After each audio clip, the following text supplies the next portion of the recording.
The beating of drums and choruses of chants filled the air Friday as swells of demonstrators wound their way through the streets of downtown Washington, D.C. The Native Nations Rise March was a global call to action to unite with the Standing Rock Sioux tribe, the embattled nation who has fought for years against the construction of the Dakota Access Pipeline across their sacred lands. With the blessing of the Trump administration, the U.S. Army Corps of Engineers granted the final permit in February for the portion of the pipeline to run under a Missouri River reservoir, which the tribe says is their primary source of drinking water. Those impacted directly by oil pipelines expressed their concerns. We're from Standing Rock. I come from Rock Creek, South Dakota. I am a great-grandmother, and I believe everyone should have a right to clean water. And the pipeline is already under our river, and when it bursts, it will contaminate our water, not only us, but for 18 million people downstream, all the way to the Gulf of Mexico. Every living plant, animal, and humans will die. With our Native peoples beginning to come out and speak up and being more educated, we eventually want to get that land back, Not only just for the money aspect of it, but just to be a bigger nation, a stronger nation, And there was kind of a controversy coming out saying, oh, you guys are only fighting for your lands. And, that's not the truth, It's not, we want to protect whatever land we have left, not only for our future generations, but for everybody,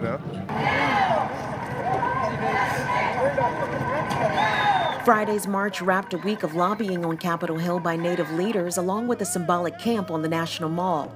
The Native American Indian Housing Council held their annual conference, and on Wednesday, a number of tribal officials addressed the Senate Indian Affairs Committee, attended by newly sworn-in Secretary of the Interior Ryan Zinke, whose agency oversees the Bureau of Indian Affairs. Now we have the honor to lead the very department that, unfortunately, has not always stood shoulder to shoulder with the tribes and the communities they represent. Many reservations continue to struggle, as we are all aware. Oftentimes, unemployment rates and lack of business opportunities prevail. Indian schools, roads, and houses are literally falling apart. Despite all this, the administration has an opportunity to foster a new economic period of productivity through improved infrastructure, expanded access, and all the above energy process. My oral testimony will focus on 3 APCG priority issues for the Trump administration. 1 is tribal consultation, 2, the federal Indian budget, and 3, Indian health care. For many years, coal has been the mainstay of the Crow reservation economy. However, various federal regulatory initiatives during the previous administration in D.C. have taken serious toll on the Western coal industry, and especially on the production of coal and other Indian coal owners. My administration is aggressively pursuing other economic development projects, including renewable energy, to diversify and reduce our dependence on coal revenues, but those will take time, probably many years.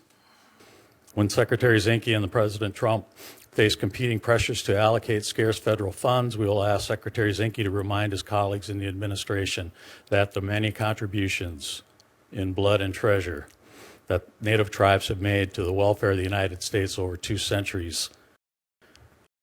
And we will ask that he help maintain that federal funding that is inherently owed. Yet some tribal leaders were not feeling particularly welcomed by the nation's policymakers, especially by President Donald Trump. The head of the tribe at the center of the Dakota Access Pipeline standoff, chairman of the Standing Rock Sioux, Dave Archambault, told the Washington Post that a scheduled meeting with Trump was abruptly canceled only after the chairman had landed in Washington after traveling from North Dakota. The issue of government's respect, or lack thereof, for the sovereignty of Native American nations and tribes was on the minds of some of those who attended the march and the rally. We are here to tell the president that we want no more pipelines anywhere, not only Standing Rock. It will contaminate our waterways, our aquifers. We are fighting, and this is our last stand here. We don't know if we're going to win, but we're here.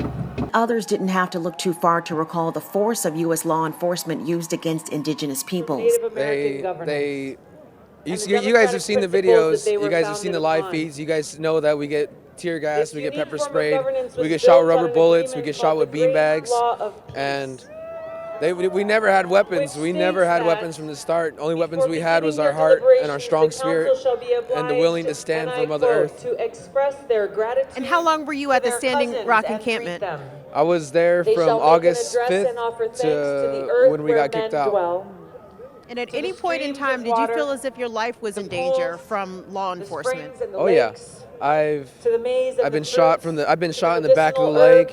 Lost my leg balance. It made me lose my balance. I fell, getting pointed out, getting laughed at by the cops. It really hurts me because watching them hurt women and children, watching them tackle down peace pipe carriers, people who are walking in prayer, I don't know. It just really hurts me. They've damaged me more mentally than physically. As at Standing Rock in Washington, environmental activist allies called for the Trump administration to keep it in the ground and to put a halt to greenhouse gas emitting energy sources such as fracking and tar sands. I'm a pipeline fighter with Bold Alliance, and we represent the Appalachia region. So I'm here to help stop fracked gas pipelines, transmission pipelines like the proposed Atlantic Coast Pipeline, the proposed Mountain Valley Pipeline.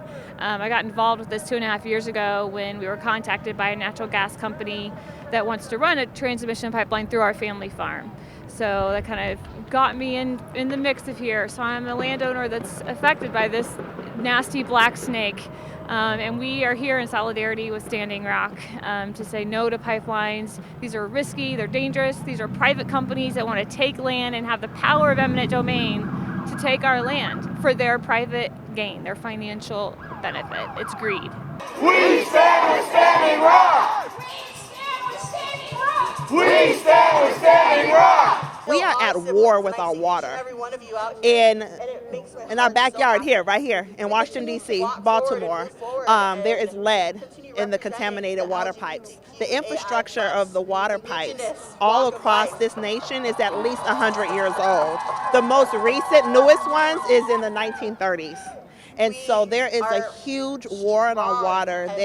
This government, Trump administration and Trump just did an executive action for the pipes that was supposed to get fixed in Flint, the money that he just stopped that. So the people of Flint are not going to have those water pipes fixed. Then we have the Dakota Access Pipeline that is being built as we are here rallying. We have the Keystone XL that is going to be, that we're going to have to fight next. And as well as so many pipelines. So from our water source to all the way to how we get our water from the source with these pipes, we're dealing with contaminated water. And all we're supposed to have is clean water. I'm out here to stand in solidarity with our Native American brothers and sisters, and really in solidarity with the earth, that we have an obligation to pass on to our kids healthy enough to support life. So I believe that there's a renewable energy future waiting to be born, and we need to stop ramming oil lines and pipelines through native territories and embrace the future. Governor Malley, when you were in office, you signed a temporary moratorium on fracking in the state of Maryland, and it's not been firm, but you at least took the initial steps to try to keep fracking out of the state of Maryland. Do you think that the fracking ban that is currently in front of the Maryland General Assembly, do you think that will pass? I hope so. I think the legislature needs to pass a ban, especially as long as Larry Hogan's in office. We put forward trying to put some speed humps in his activity. The toughest restrictions, zero methane release, the toughest restrictions in the country. He's watered those down greatly. I think it's pretty obvious that this is a guy who believes that the earth is to be extracted and exploited and the waters and rivers be dammed. So I hope the General Assembly passes the ban.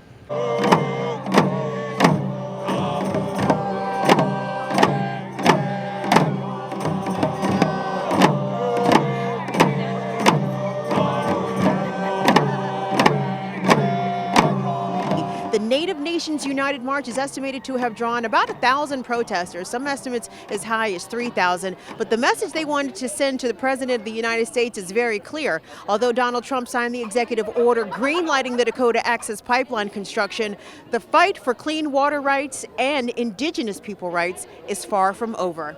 Reporting from the Real News Network in Washington, I'm Kim Brown.